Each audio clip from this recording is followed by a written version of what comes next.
So we have a quorum. Mitch, can you hear us? Yeah, I can. Can you hear me okay? Yeah, we can actually hear you great. Okay. Yeah, I'm sorry. I didn't realize we could have come in today. I just saw the Zoom invite and I was just getting out of another meeting, so I probably wouldn't have been able to make it in time anyways. So glad to be here. Okay, so because Gary's not here and I'm the vice president, I'm going to call the meeting to order. First order of business is oral communications. This is a period of up to 2 minutes in which anybody can address the board. Let's see. The maximum time for the oral communications period is 10 minutes, and there will be another oral communication period at the end of the meeting. Do we have anybody that wants to talk to the board at this time? I see Rachel's got her hand up. My apologies. I hit that by accident. Oh, okay.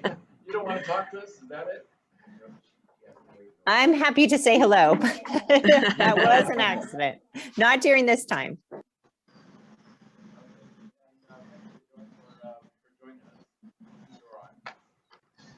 Okay, if there's nobody that wants to address the board at this time, we'll move on to the next item of business, which are the reports. Okay, so first of all, I want to just do a quick little check for everybody that is on Zoom with us. Mitch just to confirm that he can hear us, but I want to give anybody out in that's on the public the opportunity to, like, if you can't hear us or you're having trouble, please send us a message in chat. Kyle is monitoring the chat and can assist you. So with that,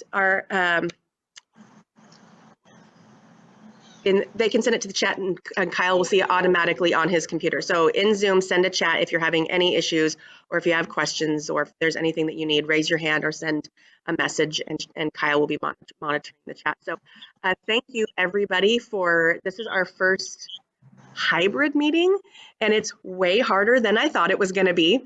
I was earlier saying we should have just done it all Zoom. I know how to do that now. 2 years ago, I couldn't figure out how to do the Zoom, and now I'm more comfortable doing the Zoom than trying to do an in-person hybrid meeting, but it is all very nice to see you all in person. So we will start with the approval of the financials, which you all received in your packet. Happy to answer questions. I see Jerry looking.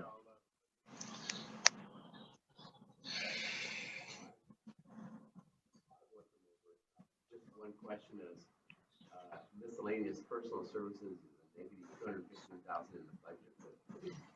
When can we expect a check? So that is what happens when you underfill positions. So I had positions in the budget that I didn't fill in last fiscal year. So that is how we correct that to make it be an actual budget, the budgeted amount.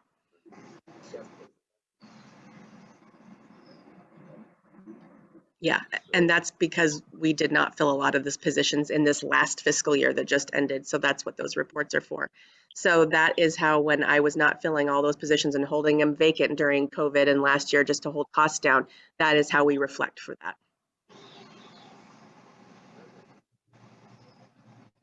Perfect.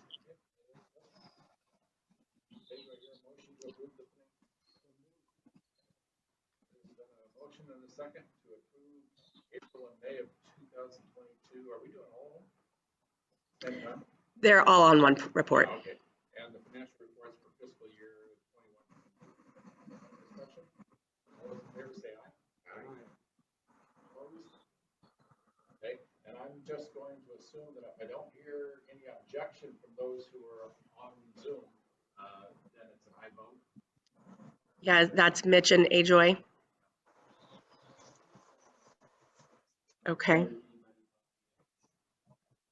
Okay. Let's see. Okay, so cannot hear when someone other than Leah speaks. We can only hear Leah speak. Okay. I'll try to speak up. Is that better? Can people? It's still. That might be. Well, it's supposed to be picking up through the active mics, but I don't know that it's working. You could, I don't know. We'll see. Please don't. Okay. Okay, we just approved the finances, and for the for the purpose of logistics, if you don't object, I'm just gonna take your vote as a yes. Because it's kind of hard to do a yes/no vote. Mitch, Joy, can you hear Andy? Yeah, no objection. Okay, Yes, same all here. right. Okay, do we have a fair education fund update? Okay, no report at this time. How about Fairgrounds Advisory Committee update? No report at this time. No report on that one. Hey, that's the way to move through the meeting. That's right. That's How because I'm. about old business, County Fair 2022 update? Okay, well, this is where I am going to talk. So we are 16 days away from the fair as of right now. And we are obviously very fast and busy. So I'm just going to just jump right in. And sorry, I'm trying to operate the PowerPoint, but while still trying to monitor the chat. But I know, hang on just a second. Kyle's managing. I'm super paranoid about all the chats. Okay, Kyle, if anybody's chatting at all, just call out to us and we'll adjust so I don't have to monitor, as I'm just a little bit worried. Okay, so back to the PowerPoint. Okay. All right, so I'm just going to give you a quick general update. First of all, I want to give a quick staffing update. You'll notice we have 2 new staff people here in the room. This is, I'll actually let you introduce yourself.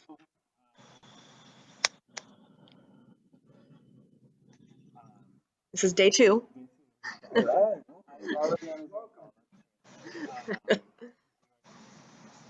You can just give a quick background, that's great.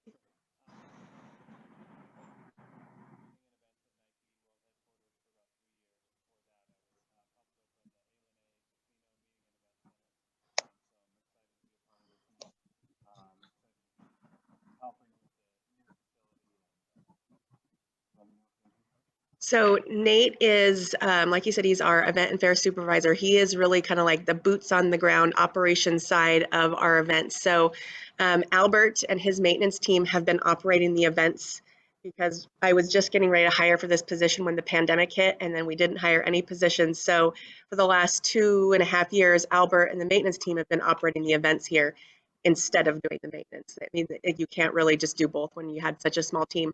So Albert is super excited that Nate is here because now Nate can run events and Albert can go back to what he needs to be doing, which is maintenance and the operations of maintenance. So Albert is out there running around on a forklift and getting livestock panels set up and doing all the things to set up for the fair. And he's really happy that he is not managing Gem Fair, which is moving in today. So, and then we have Kyle here. Kyle's actually been with us since last September. But you know, this will be his first fair as a county employee. So go ahead and introduce yourself, please, Kyle.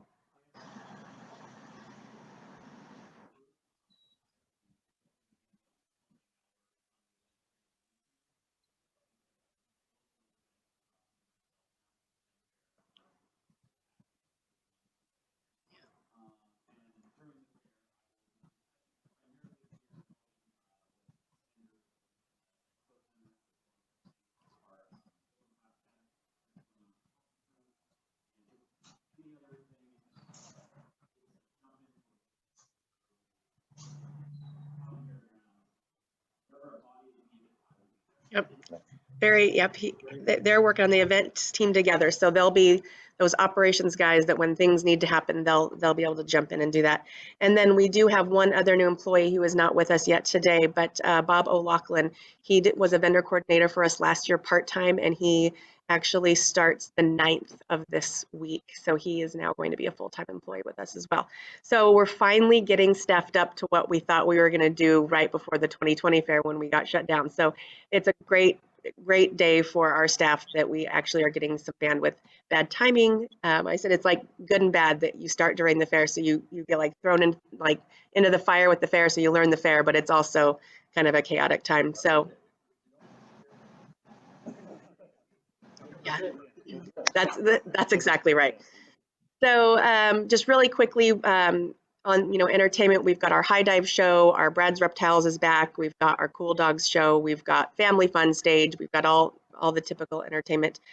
We do, I know at our last meeting, Mitch and Ajoy volunteered to work on trying to do some community application stuff.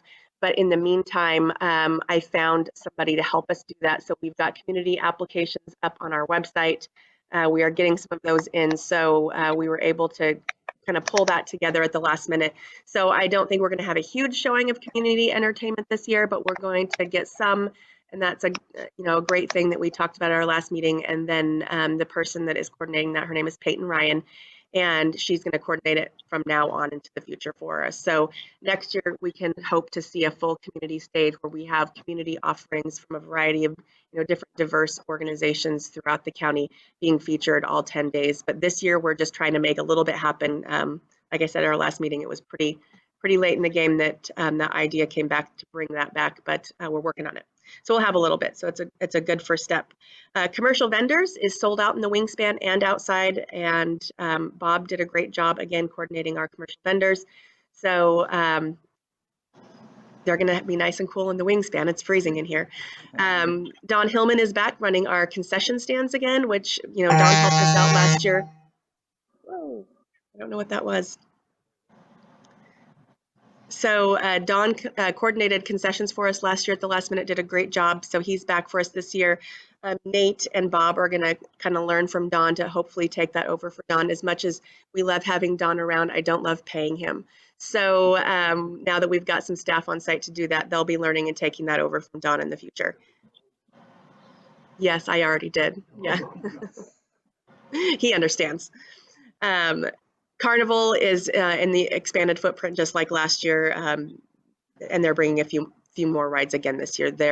It's the big struggle this year is staffing as usual, and now diesel prices are going to be a real problem. So the Carnival, lucky, we've got Butler Amusements. They do a great job. They're a resilient long-term company. They put money away in savings to pay for things like years when diesel prices are exceedingly high. We are a rare exception in the fair world where when the Carnival comes to town, all the power that's out in the Carnival grounds, we allow them to use. Most fairgrounds don't do that. So that's going to be a big benefit for them this year, and they definitely appreciate that. Marketing, Lisa is on the line. I won't make her talk, but she's been doing a great job with marketing. We've got our website is newly updated and all the information is on our website. She's got advertising that is starting, and our social media presence is starting. So, last year we gave Lisa almost no budget to do marketing, and we still had 190,000 people come to the fair. So while she spent some money this year, she's trying to see how little she can get away with, because that's how committed she is to making sure that we are very wise with our funds. So we're doing some marketing, but we're really being very strategic about what we're spending. Biosecurity is back like normal. I have this on this slide just because Alan hosted a biosecurity meeting here with all the 4-H like a month ago. So Bill was there, and it was an absolutely fantastic training. I mean, was there over 100 people that came? It was it like 200? So it was great. So I did a little bit of talking on behalf of the Fair Board about what our biosecurity policy is. The health department sent what is his title? I can't even remember. Health specialist man. He's a health department guy. He's got one of those degrees in medical science stuff. Can't think of it right now. And he talked about what the expectations were from the county health department standpoint, about what the expectations were for biosecurity and being safe during the fair. And then we brought in, and some of you have sat through well, I know you two have sat through the training with Dr. Stephen Neal. And he came back, and he, the last time we saw him a few years ago, he was great then. He's even better now. He did such a great job, and he is actually going to be back here on site during the fair to meet with the livestock exhibitors during the fair and just do a walkthrough and remind people of all of his training stuff. So we're really excited that he is doing that for us. That was probably the piece we missed last time, is he did the training for us, but then he didn't come back. We didn't have him come back during the fair to really do a site analysis and talk to the exhibitors and remind them about the importance of biosecurity. So we're doing that this year. So I just want to thank Alan for 4-H's partnership on that training, because it was really great. And yeah, it really was. Livestock exhibitor camping, we've got, we're not sold out, but we've got a lot of our camping spots sold out in the campground, and it's mostly for 4-H. I think we only have a couple open class that signed up for the first weekend. Although now that their registrations have closed, we will probably start seeing them register for camping.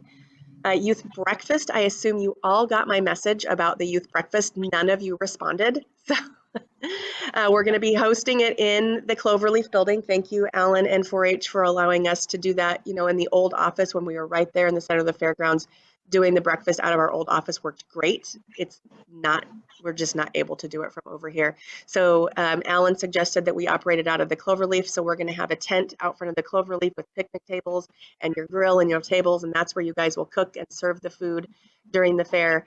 But the food will be prepared in the Cloverleaf, the mixing of the pancake batter, the mixing of the orange juice, the pre-cooking of the sausage, and then bringing it out for you guys to serve to the youth. So we do need some volunteers. Alan's probably got a couple volunteers in his back pocket, but we will need some assistance.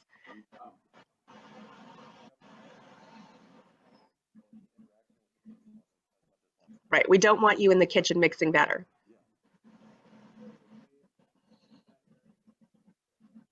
So go ahead, tell them what you're using the tent for during the day. So it's front of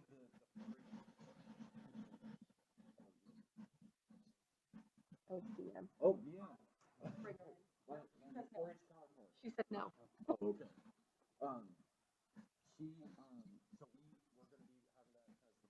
headquarters. So especially in the afternoons where there's like those times between shows that kids can be in the shade, or we also have different activities the ambassadors are going to be doing. There's going to be a scavenger hunt that they're hosting. They're doing community service contests. They've got different things that they're trying to utilize it throughout the day. They have dog abuse or something, or some animal back there before, and I just didn't go on And that's the that. first weekend, right? This one. Yes, so when open classes on site during the first weekend, 4-H dogs are going to be in that tent. But then the second weekend, when all of 4-H livestock and all the other 4-H exhibits are on site, that's, like you said, that's going to kind of be their community touch base. That's going to be a spot where we serve them breakfast in the morning, but throughout the day, if they need to get away from the barns, they need to take a break, they want to sit down and have a meal with their family or their club, that's going to be what that spot is used for. That'll be where we have our morning meeting. We used to do the morning meeting in the auction ring. Alan had the great idea for us to just, why don't we just do it during breakfast while they're all eating? Why we never thought of that, I don't know. The 28th, 29th, 30, and 31. In the tent, it's a big tent. It's a big tent.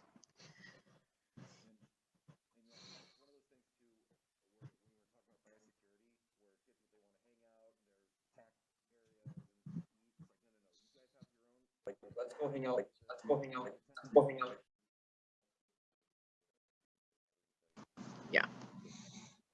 Yeah.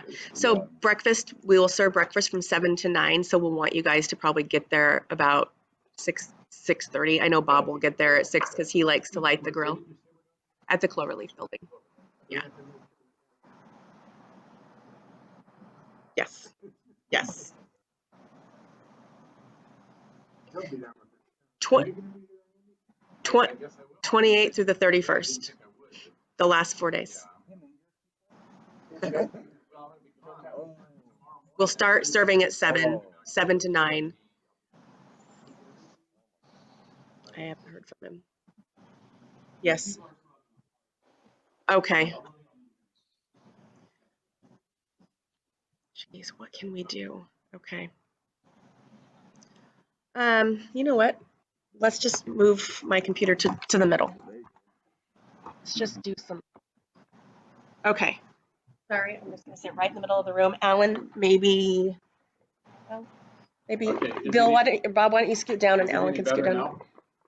We'll see if that'll help. You guys are gonna have to talk really loud. So let's talk Leah, really can you loud. project? What was that? Leah, Yeah? I was wondering if the people that aren't being heard, if they could also zoom in and then they would be heard on their devices. You know what I mean? Yeah, so we can't do that inside. So only like Jerry and Andy and everybody cannot be in Zoom on their devices or will end up having feedback. So through Oh. this, so only one person in the room can be on. That was Mitch. Yeah. Okay, we're just gonna have to talk really loud. Not me, you guys.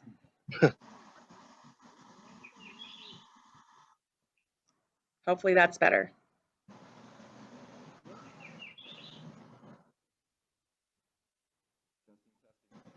Mitch, can you hear us? No, not at all. I've only been able to hear you, Lisa. Yeah, same with me, Lisa. Leah. I'm just able to hear just you. Yeah. Okay. Yeah.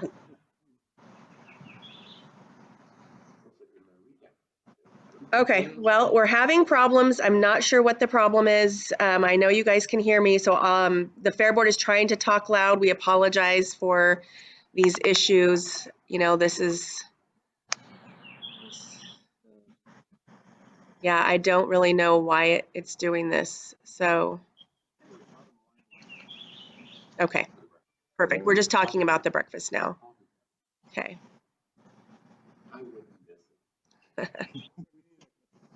The other guys to show up too. So Mitch and Ajoy, do you hear that we're gonna have the 4-H youth breakfast? Yeah, you guys scoot in too. The 4-H and FFA youth breakfast on the 28th through the 31st, 7 to 9. If you guys can be there all 4 days to serve to the kids, and then try to be there about 6:30 at the Cloverleaf building. I'll be there the whole time.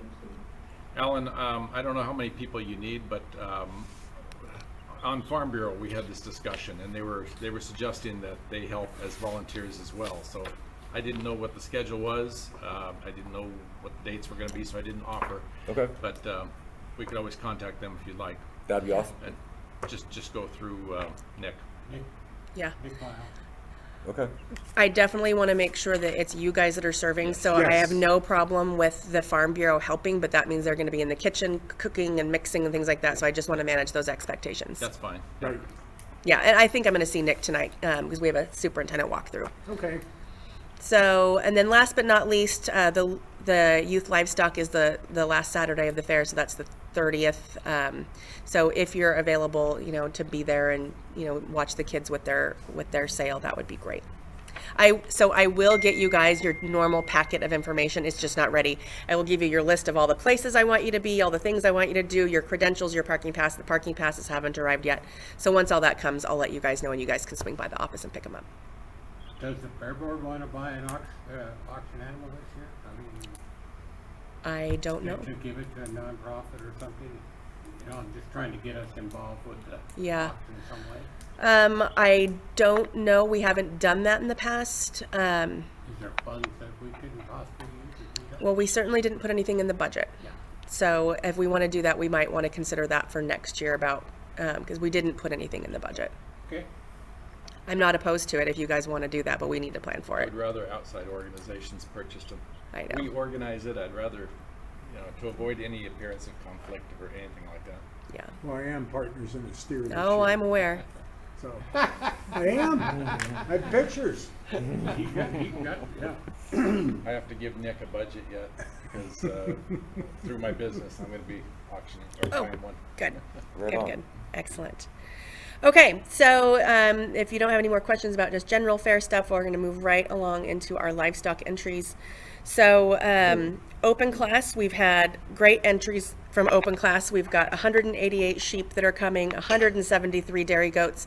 The Dairy Goat Show is a sanctioned American Dairy Goat Association show. We're really excited that we've got this many sheep and goats. It's a lot of sheep and goats. And then we've got 9 beef cattle that are coming. So I know Susie, Bill's sister, Susie Ganger, worked hard on getting some beef, but I know it's been a little bit of a struggle. So And all Charlotte shows so far. I had a feeling, well, So we have 90 Charlets, is that it? We have and nothing from anybody else? 9 Charlets. 6 from my place and 3 from Sherwood. So, I could have brought mine, but I took all mine back to the ranch. So, so we've got a great first weekend for open class. And then also the first weekend, we're going to have dogs the first weekend from 4-H Dogs as well. Saturday. Yep.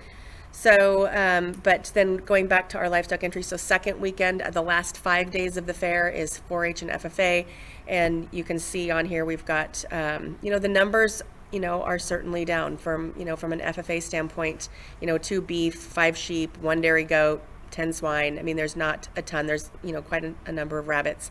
4-H numbers are, from a beef cattle standpoint, that we've got 42 beef from 4-H. That's great. I was really surprised. 23 dairy cattle. The numbers are pretty low in the other areas. 56 swine. Swine is actually between 4-H and FFA. Swine is pretty close to being what it was pre-pandemic. Not quite, but it's getting there. But it's encouraging to see that we've got, animals that are going to be here. We've got a really great showing for open class in the first weekend, and then we've got our youth on the second weekend. What I don't have on here is that the Washington County Sheriff's Posse will be on site with 10 horses on both weekends. So they'll be in the barn. People really liked to see them last year. I talked to the posse today. They've got a lot of new members, so it's exciting to have some sheriff's people here. One thing I want to bring up, we're gonna have small animals, hogs and dogs, rabbits, and chickens and turkeys. So Perfect. it's something new that we've never done before. Cool. I'm only familiar with the big beef. Okay, and then static exhibits, like Kyle was mentioning earlier, our open class static, our open class home arts is really what it is, the jams, the jellies, the photography, all that stuff. Those entries are still open for open class. We don't have a ton of entries. We probably only have maybe a few dozen entries so far, but we're going to do a big push on Facebook tomorrow to try to get more people registered for that program. We haven't had that program since the main exhibit hall got torn down in 2017. So people are just starting to think about it. We had a call this morning with a lady who has never entered before, but she grew up with a mom who entered her quilts, so she wants to enter today. So I think it's starting to be on their mind now that the 4th of July is over. So we're hoping to see some of those registrations for open class, but they will be in the conference room across the hall here. So we're excited to have that program finally return because we finally have a place to do it. In the open class hall, Alan is going to have some 4-H displays. They've got is it each club is doing a display? Yeah, so Deanne, I don't know if she's still out there or not, but she got every club. They're going to basically organize, hey, this is our club, these are the topic areas that we cover, and showcasing all the different things because we really want to demonstrate this is something that is an option for kids to sign up for. So the yeah. reason that we're really trying to do a push on getting some 4-H and FFA presence in the wingspan is I went back and I looked to see how many people turnstile through the wingspan last year, and 168,000 people came through the wingspan turnstiles. Wow. No wonder our carpet looked so bad after the fair. So when we started really talking about the number of people who actually came through the front doors and went through the turnstiles in the wingspan, we didn't want 4-H to miss out on having that exposure. So having 4-H clubs have those display boards in our open class area, it's going to be great. The goal is to hopefully start having some of the 4-H exhibits over here and really start using the Cloverleaf for more of a home base for them in the future, but have displays over here for the public to see. That's a work in progress. So, but we've got lots of entries for 4-H and FFA. Do you want to talk about your guys' static exhibits? Yeah, honestly, so I don't know if you can, I'm going to try to talk loud too, but we're really pleased with the numbers that we have because it's actually kind of a nationwide trend where kids just don't want to do all the types of things that we have offered as what they call static exhibits. But this is a really good turnout, especially for expressive arts. We actually have a group of kids. I didn't know that we did this, 4-H music group. So they're going to be, it's like a cello, violin group that they're going to be, so it's like things like that. I didn't know either. Yeah, and so we also have our Lego robotics clubs. They don't have necessarily an exhibit, but they're going to be here in the wingspan doing, they're associated with First Lego League and the First Tech League, where they actually build robots and do things. So we're really excited to have that presence here as well and showcase the other things that 4-H has to do besides, just animals. There's a lot to do. Yeah. So moving right on from this is really just a 4-H update. So Alan, anything else that you want to add or talk about to the Fair Board? Now's your opportunity. So or questions that you guys have. Yeah, well, I'll open up. Do you have any questions for me on anything 4-H related? And I meant to add, is it Nate or Nathan? Either one, yeah. Either one, okay. Well, super excited. I know we'll be probably working closely with you too, and For sure, I'm excited too. Yeah. Yeah, would love to give you the grand tour once we get all rolling. But any questions to start off with? Horses. Yes, horses. So I have talked to our horse superintendents, and I told them that we all need to be together at the same fair. And they are, the kids especially, we had what's called the 4-H summer conference, where we took our older kids to Oregon State University. My horse kids that were there with me said that they wanted to be back here. But there needs to be some discussions on how to make that happen.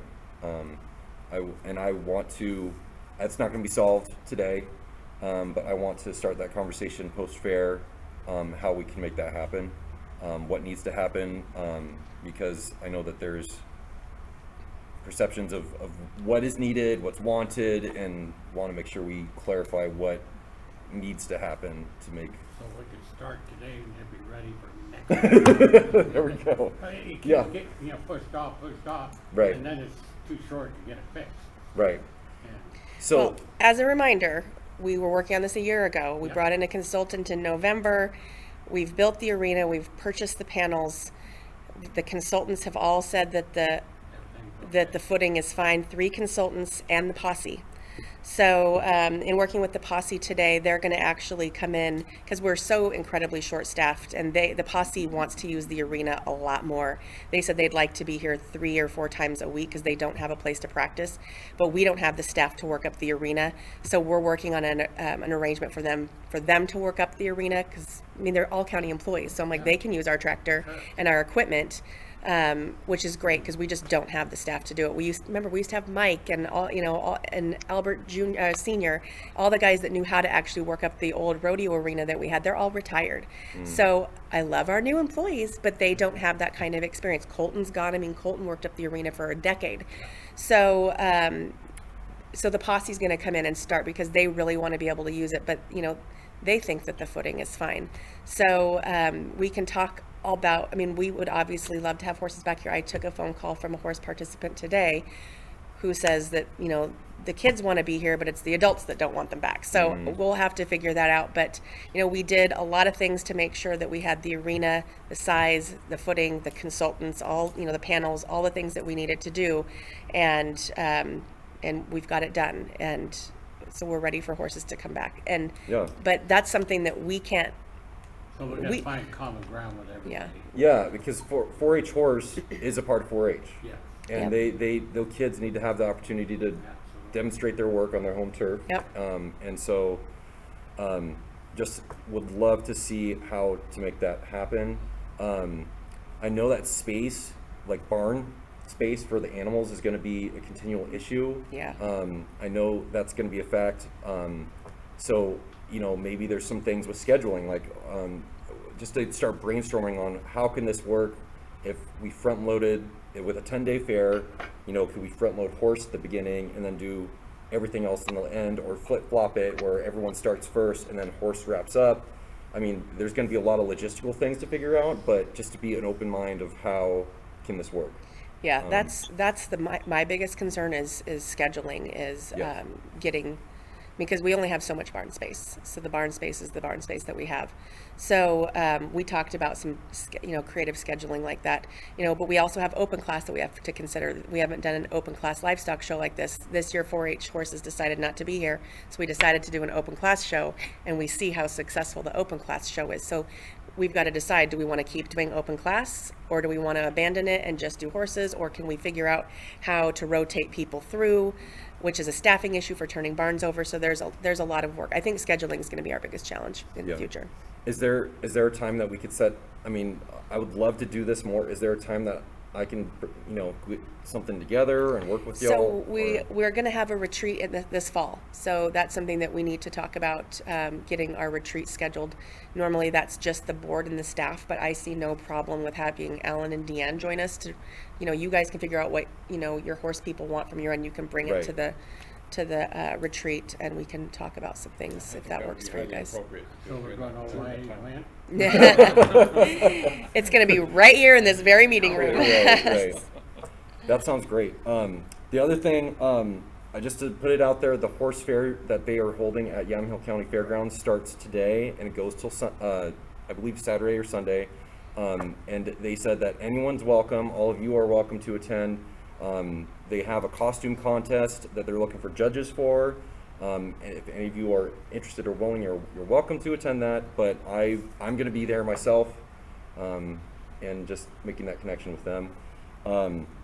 Then the other thing, we have some need for judges. We have Ajoy, who's volunteered to be the STEM judge. So thank you, Ajoy, for doing that. And then we also want our ambassadors to give y'all a tour, to have them have that opportunity to meet you, get to know you, and showcase everything. And Nate, if we can include you in that too, you know, since you're day 2 on the job, that would be awesome so you get to know the 4-H kids too. Absolutely. Yeah, do you have a date scheduled to do that? We don't, Okay. but we can figure that out. Okay. I mean, is there a date that, I mean, should we do that like in the morning, sometime right after breakfast? Maybe right after breakfast one day? That'd be possible. Sure. Okay. I'll send out some Bring up my emails. calendar here to see Okay. what We'll send Right. out some emails so we can coordinate calendar stuff. That sounds great. One thing that was, after biosecurity, I was approached by a 4-H leader Louder, who Bill. wants our board to judge the costume contest for 4-H here. Oh, right on. Yeah. Okay. So So I'm costume working contest involved. here. Yeah. Yeah, that's Do you the kn- last day of the fair. Perfect. Yeah. Well, it's just one of those super Oh, it's easy. It's fun, yeah. Exactly. I'll put yeah. that on your guys' schedule. Do Yeah. you need us for any other judging? If you're willing, we'll put you to work. I did. I've done You did herdsmanship, yeah. around the showmanship. the exhibits Oh, that the kids do. Oh yeah, the static. I've gone around and Excellent. So why don't I have Alan send me a list of the things, the opportunities for you guys to participate in? Yep. And I'll send that out to all of you guys and you can let me know what works for your schedule and you can sign up for that and then I'll let Alan know what you guys are able to do. With the open class on one end of the show, I can I know, get involved. I know, I thought about that. Yeah. Well, thank you so much for your willingness to be a yeah, part of this. I mean, that's why we're here. Yeah, Put it on for them. yeah, and that's what we're gonna go over tonight. I'm gonna pull all the youth aside, and this is for you guys. You know, it's not for anyone to live vicariously through you. This is for you to showcase your work, and that's why we exist as a program. yeah, we had a lot of fun with them last year. Right on. We really did. Awesome. I will also say, if any of you observe any of our 4-H members really doing a good job, let me and Deanne know, because we're doing we're doing herdsmanship, but it's also a community service award. So if any of our 4-H members are really going the extra mile, giving back, cleaning up after themselves, after their club, keeping a clean stall area, we want to reward that behavior. So the other thing is, we did this back in 2019, is I tasked all the superintendents, the leaders, you know, all of you guys, if when you see 4-H kids, we basically caught you, doing biosecurity, to send me a photo, just text it to me, and then we'll go out there and give them a gift card. Oh, Yeah. okay. Yeah. Yeah. So, So- yeah, I've got a few, I usually give out about 5 gift cards a day for kids that, nobody's watching and they're still doing what they're supposed to be doing. For what? We've got movies, Starbucks, Dutch Bros. yeah, just, they're like Very- $5 and $10 gift certificates Very for, no, they don't sell gift cards. Oh. Yeah. But that's all I had, and I look forward. I think that would be great. Just brainstorm after fair about what we can do for scheduling for next year for Yeah. the course. So Cool. Anything else for Alan before we move on? Just say you're in for a real treat when you taste one of these pancakes. You guys love and joy.